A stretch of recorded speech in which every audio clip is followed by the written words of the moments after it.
Hello, everyone, and thank you for joining. I'll talk today about how you can build your AI factory using open source, of course, and where data science or AI practitioners and platform engineering teams meet.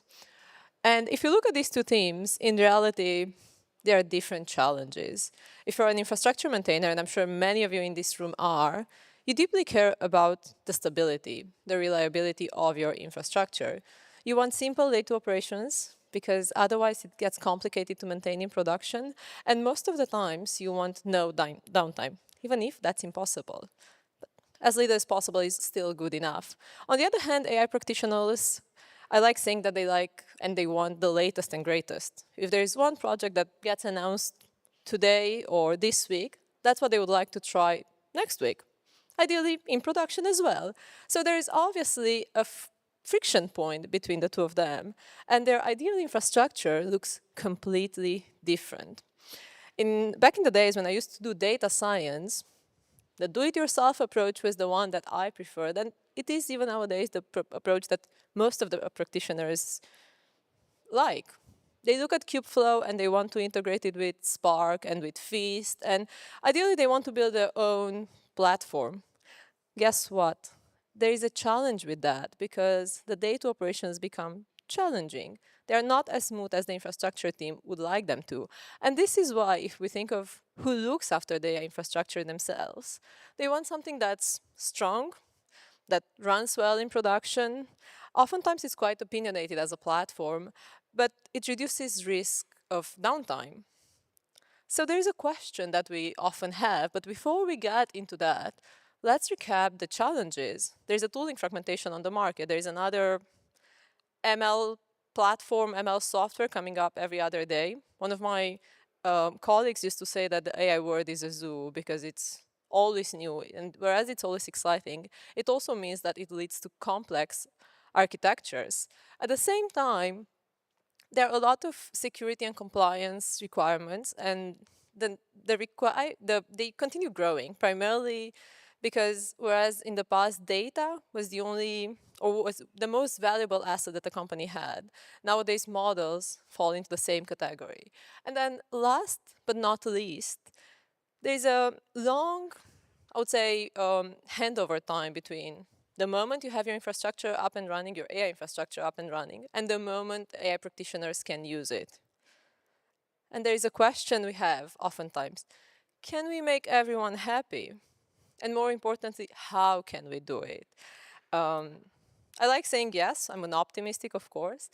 And if we think of how can we make them happy, is by building a simple architecture, bare metal Kubernetes. This is the easiest approach, and it leads to easier scalability. At the same time, we should think of schedulers.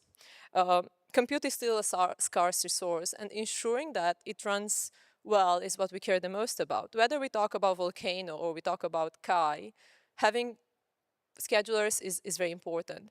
Nowadays, model as a service is a no-brainer, and whether we talk about Hugging Face or Anthropic models or any other famous repository, we should ensure that it can run easily in production. And then last but not least, we should always consider the entire machine learning lifecycle.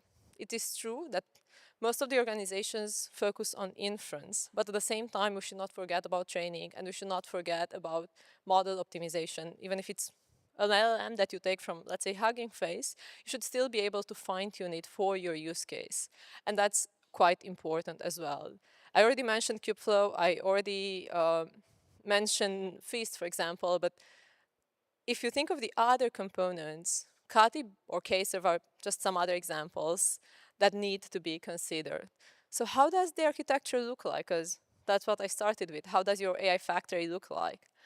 And I like thinking of it from an end-to-end approach. You have different types of hardware from, of course, different silicon vendor. Then there is bare metal. I already mentioned about bare metal, and their metal as a service as one solution that we can easily talk, and then Kubernetes comes on top of it, which is normal. Bare metal Kubernetes is probably the future of AI factories.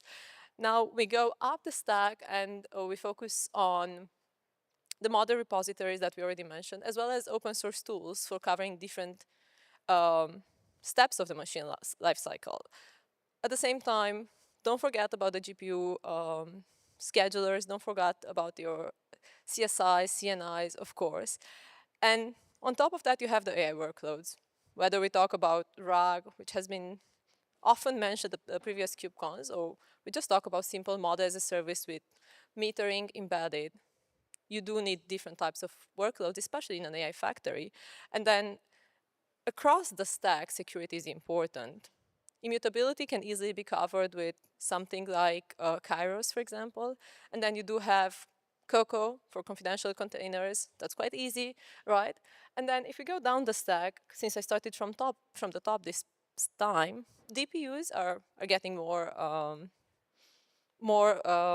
would say, adoption across the market, especially in AI factories or neo clouds. And if you'd like to learn more about it, and if you'd like to actually hear more, right outside, we do have the booth today, and then at 4:20 during the entire KubeCon, we can talk more about AI factories, or why not, we can see a demo as well. Thank you.